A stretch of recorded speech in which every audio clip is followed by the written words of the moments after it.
Good evening dear students, how are you all. I hope आप इसको enjoy कर रहे हैं केमिस्ट्री को। अभी तक हमने इसमें जो लेटेस्ट टॉपिक किया था that was about atomic mass, gram molecular mass, gram atomic मास कि मास को हम एटम के मास को हम किन किन टर्म्स में डिफाइन कर पाते हैं, ठीक है। लेकिन उस सब में हमारे पास जो एक बात आ रही थी वो था कि we can not define the number of atoms, क्योंकि एटम्स आर सो स्मॉल कि उनको कैलकुलेट करना बहुत मुश्किल हो जाता है। तो जो नंबर ऑफ एटम्स को कैलकुलेट करना है वो हमारे पास कैसे आया, एवोगैड्रोस नंबर से। That we came with Avogadro's number.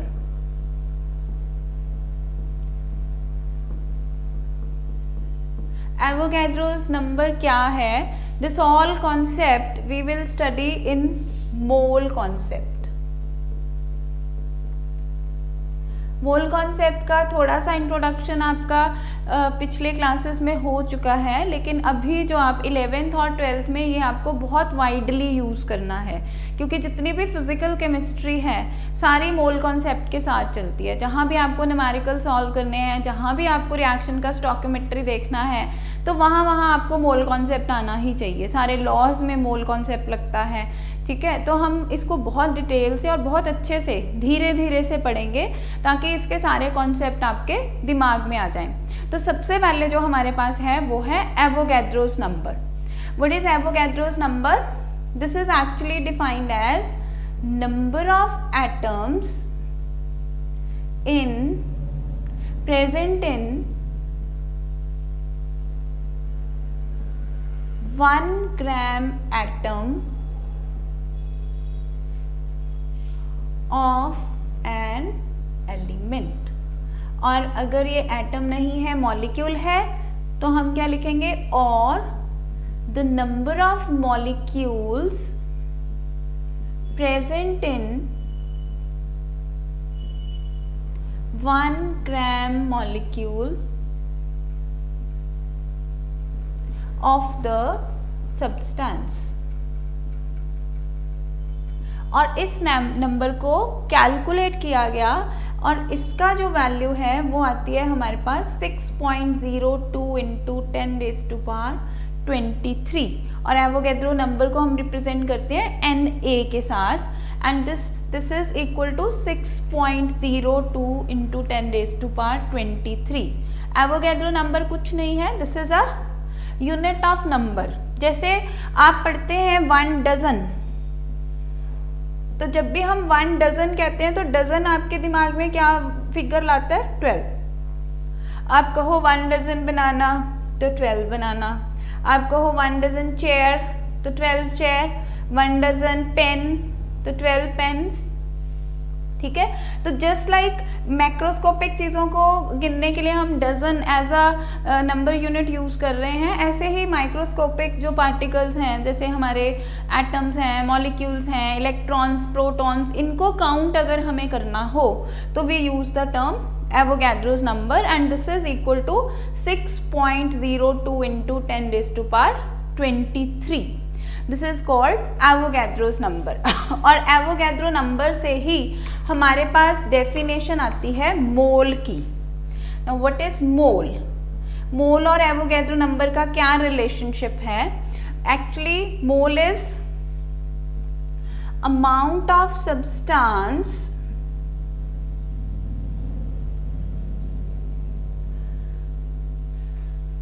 containing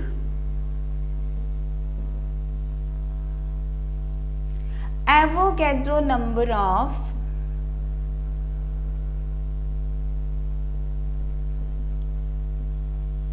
atoms if it is atom, or Avogadro's number of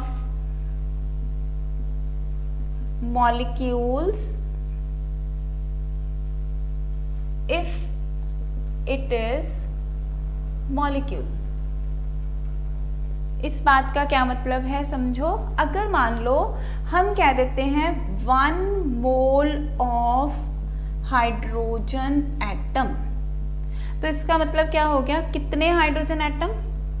6.02 into 10⁻23 hydrogen atom. लेकिन अगर हम क्या देते हैं 1 मोल ऑफ हाइड्रोजन मॉलिक्यूल, अब ये ध्यान आपने रखना है कि जो हाइड्रोजन मॉलिक्यूल होता है उसका मतलब है हाइड्रोजन गैस, या कहीं भी न्यूमेरिकल में वो आपको कह देता है हाइड्रोजन गैस, तो हाइड्रोजन गैस हमेशा H2 होती है। तो इसमें कितने मॉलिक्यूल होंगे 6.02 into 10⁻23 molecules.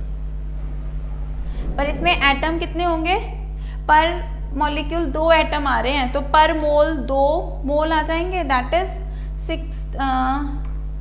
2 into 6.02 into 10⁻23 atoms. The same is if we take the case of oxygen, 1 mole of oxygen atom, इसमें कितने एटम होंगे 6.02 इंटू 10⁻23 एटम्स होंगे। और अगर हम ले लें 1 मोल ऑफ O2 मॉलिक्यूल, तो इसमें कितने मॉलिक्यूल होंगे 6.02 into 10⁻23 molecules.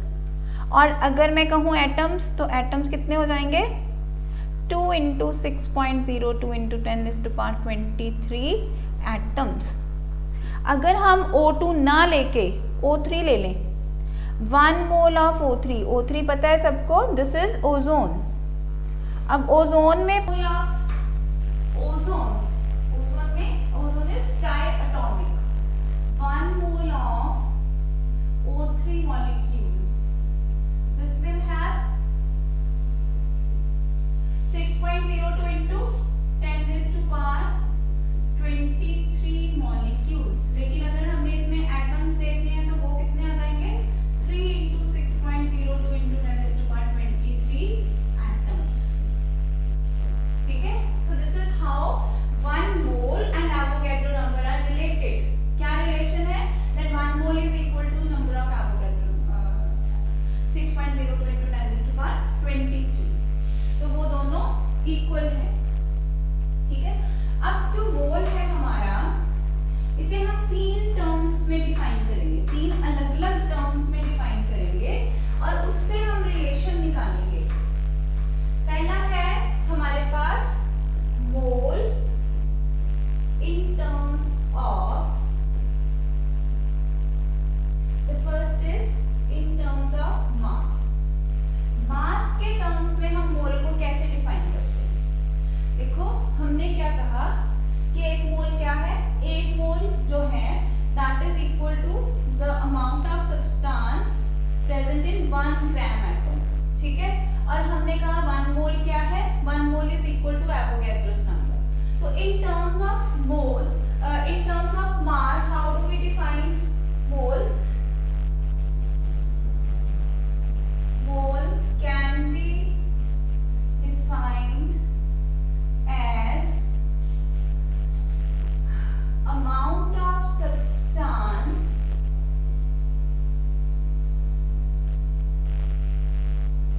which has mass equal to gram atomic मास। याद है हमने किया था ग्राम एटॉमिक मास, कि किसी भी सब्सटेंस का अगर हम atomic mass in terms of gram measure करते हैं तो वो उसका ग्राम एटॉमिक मास होता है। Gram atomic mass if it is atom and equal to gram molar mass if the substance is molecule। अगर हमारा substance molecule है तो 1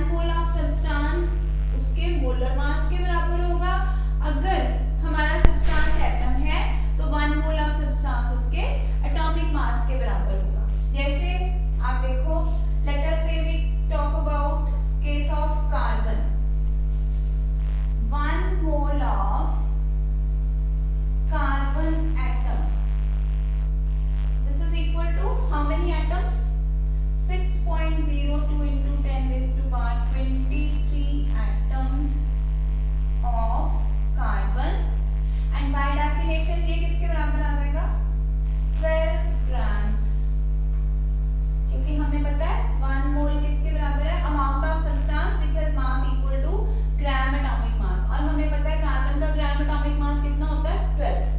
अगर हम केस लें ऑक्सीजन का, 1 मॉलिक्यूल ऑफ ऑक्सीजन एटम, तो कितने ऑक्सीजन एटम हो गए नंबर के टर्म्स में, 6.02 into 10⁻23 एटम्स ऑफ ऑक्सीजन, और मास कितना हो गया 16 ग्राम। अगर मान लो हम कहते हैं वाटर का बताओ, तो वाटर के केस में हमें पता है ग्राम मोलर मास कितना होगा इसका, 2 into 1 of hydrogen and 18 gram. तो हम क्या करेंगे, 1 mole of water has mass equal to its molar mass. ऐसे ही हमें 1 मोल ऑफ O2 लेना हो तो O लिया तो सोना, क्यों, क्योंकि वो एटम था। O2 जो है मॉलिक्यूल है, तो इसका मास कितना हो जाएगा 32 gram. 1 mole of carbon dioxide, this will be equal to 12 plus 2 into 16 44 gram. So इस तरह से हम किसी भी एटम का, किसी भी मॉलिक्यूल का ग्राम मोलर एटॉमिक मास पता हो, ग्राम मोलर मास पता हो, तो हम उसको मोल से रिलेट कर सकते हैं, क्योंकि 1 मोल इज इक्वल टू 1 मोल किसी भी सब्सटेंस का 1 मोल किसके बराबर होगा, उसके ग्राम एटॉमिक मास के बराबर या उसके ग्राम मोलर मास के बराबर। ठीक है, तो this is definition of mole in terms of मास। इनको ध्यान से रखना है दिमाग में, क्योंकि हम वापस इन्हीं पे आएंगे और न्यूमेरिकल्स करेंगे इन्हीं रिलेशंस को यूज करके। हमारा सेकंड डेफिनेशन है इन टर्म्स ऑफ नंबर। पहला था इन टर्म्स ऑफ मास, दूसरा डेफिनेशन है इन टर्म्स ऑफ नंबर।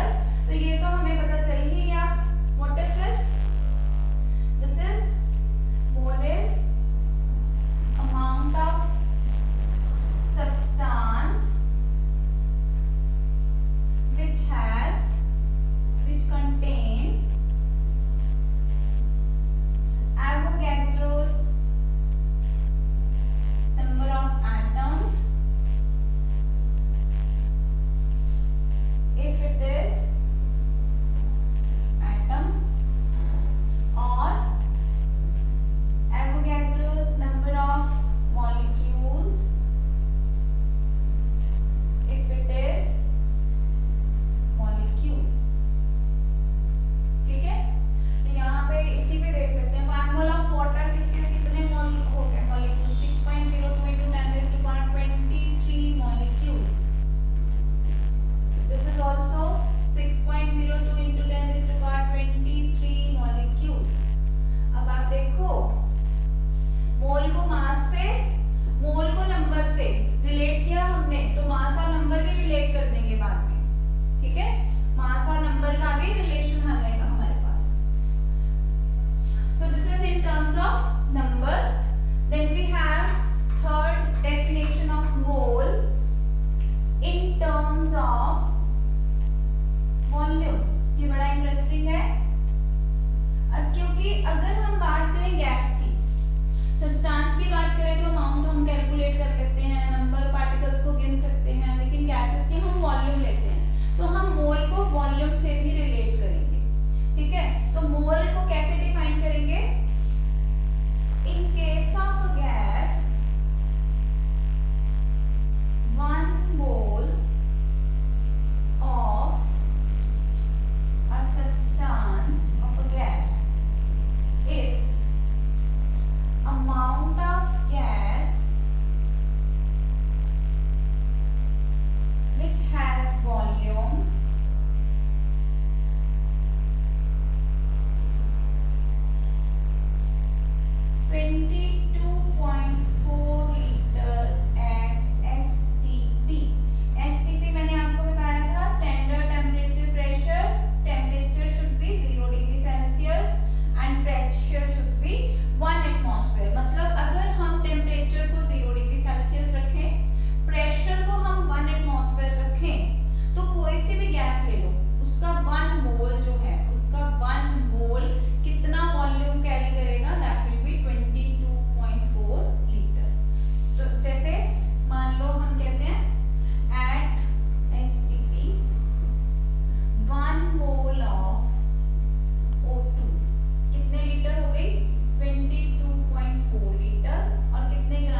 में कंफ्यूजन नहीं होना चाहिए कि मोल और मास कैसे इकट्ठे हो गए, मोल और नंबर कैसे इकट्ठे हो गए, मोल और वॉल्यूम कैसे इकट्ठे हो गए। तो हमने मोल को 3 पार्ट्स में 3 तरीके से पढ़ना है, mole in terms of mass, mole in terms of number and mole in terms of volume. ठीक है,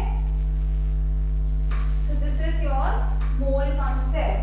अब क्वेश्चन आता है कि what is the benefit, what is the advantage, फायदा क्या है मोल कॉन्सेप्ट पढ़ने का, इंपॉर्टेंस।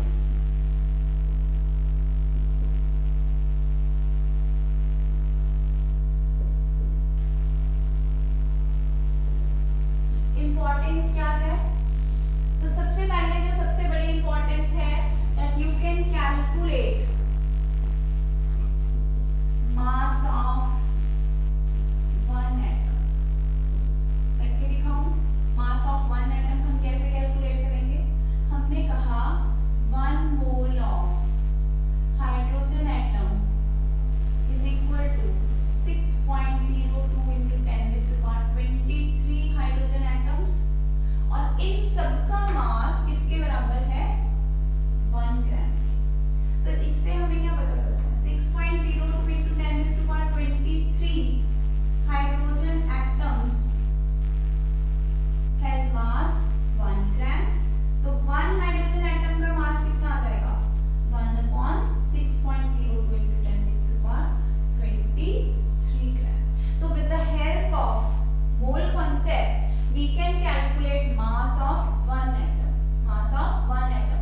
जितने मर्जी एटम्स का मास आप निकाल सकते हो, तो 1 एटम का भी हम निकाल सकते हैं। सेकेंड इसका एडवांटेज हमें कहाँ पे आ रहा है, we can calculate number of atoms in given amount of substance। इसका क्या मतलब है, मान लो आपको मैं कहती हूँ 4 ग्राम ऑफ हाइड्रोजन गैस में बताओ how many number of atoms, कितने एटम होंगे। तो अब कैसे करेंगे हम, मोल कॉन्सेप्ट लगाएंगे। मोल कॉन्सेप्ट क्या कहता है, 2 gram of H2 has 2 into 6.02 into 10⁻23 atoms. ऐसे ही हमने मोल को, मास को और नंबर को इकट्ठे किया था, तो 4 ग्राम्स में कितने हो जाएंगे, 2 में 2 है, 4 में into 4 आ जाएगा।